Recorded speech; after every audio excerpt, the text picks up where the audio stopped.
As of this morning, citizens of South Africans were anticipating when President Cyril Ramaphosa would address them on the way forward on the lockdown. We know now that the Minister of Cooperative has announced that the state of disaster will be extended by a month. On the 15th of March 2020, the Cooperative Governance and Traditional Affairs Minister, under the Disaster Management Act, declared the national state of disaster. That was 5 months ago, and ever since then we've been navigating various levels of lockdown to discuss this and the ramifications on the Constitution and the constitutionality of some of these. We're joined now by the Council for the Advancement of South African Constitution, or CASAC's Lawson Naidoo. A very good evening to you, Mr. Naidoo. Thank you so much for speaking to us. So legally speaking, when we say that the state of disaster has been extended for a month, I'd imagine that this has more to do with the legal aspects of it rather than the public health safety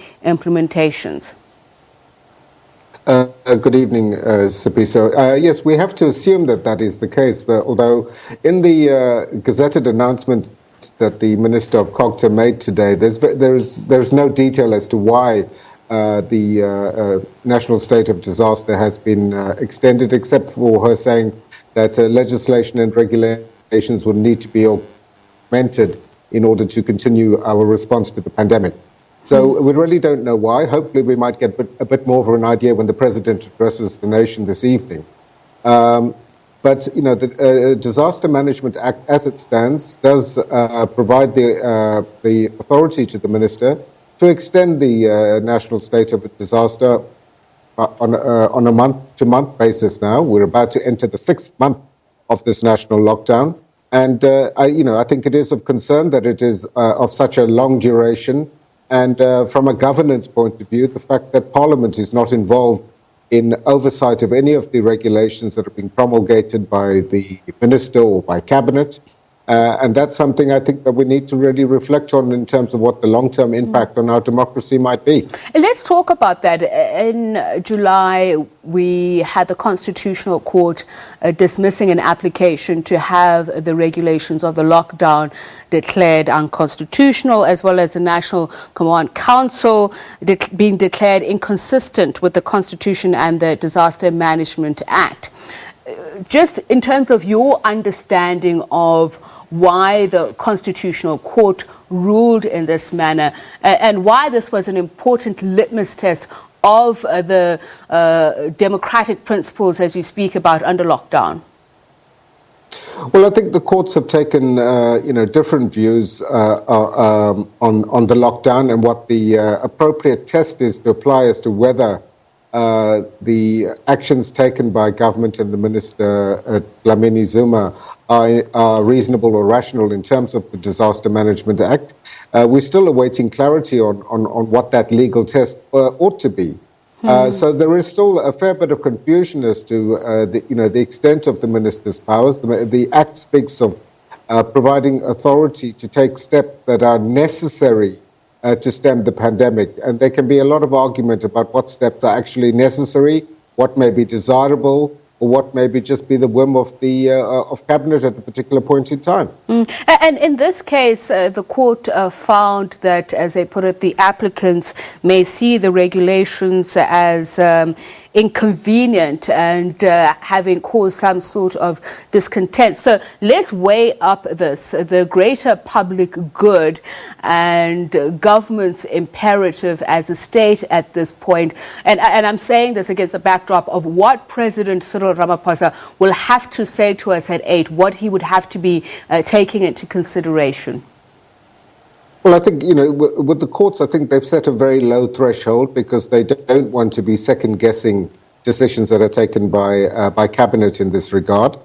So the threshold has been set very low, but we have a risk-adjusted strategy that the President announced some months ago, which should hopefully see us being able to navigate our way out of the harsh lockdown regulations that we've had in place, taking cognizance of the economic crisis that the country is facing at the moment, huge levels of unemployment, businesses folding almost on a daily basis.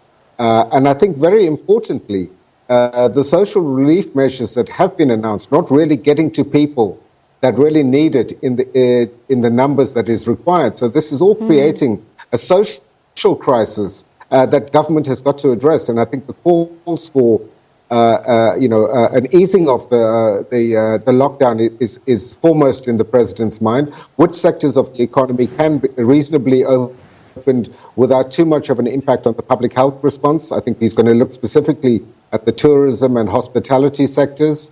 Those are key generators of GDP for the country. They're big employers in the economy, and we've got to make sure that those sectors are able to function in the longer term, so that this is about the sustainability of the economy.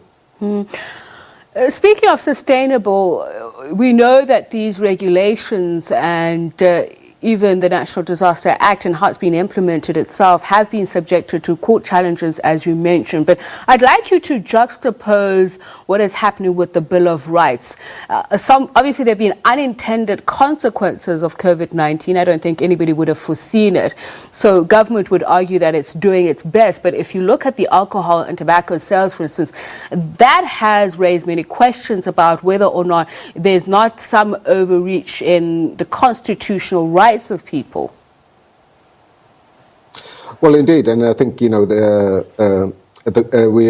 the Batsa case earlier this week, which argued that the tobacco ban was unlawful on constitutional grounds on the issues of the right to privacy, the right to dignity, and the like. And we will wait to hear what the court pronounces on that. But it's clearly that various aspects of the Bill of Rights have been restricted or constrained.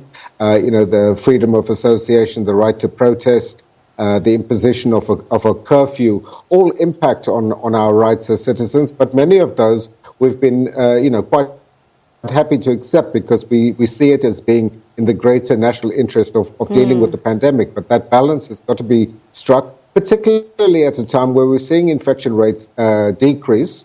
And, as has been said, we can't be complacent now. We've got to maintain strict public health measures of social distancing, sanitizing, wearing of face masks, and the like. But as soon as it is reasonably practical, those restrictions need to be either reduced or removed, because the rights that we enjoy in the Bill of Rights should only be restricted in the cases of absolute utmost necessity.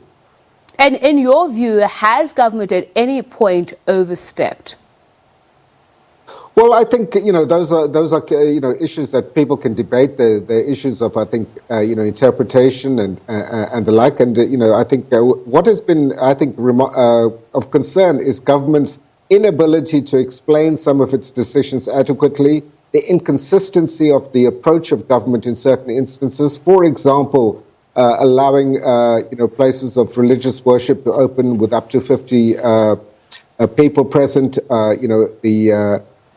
Allowing taxis to operate at full capacity, and yet we have restrictions in terms of restaurants and other things. So I think it's those inconsistencies that really begin to cause concern for people, and really people begin to question, whether government is really applying the rules appropriately. Thank you so much for speaking to us, Secretary of CASAC.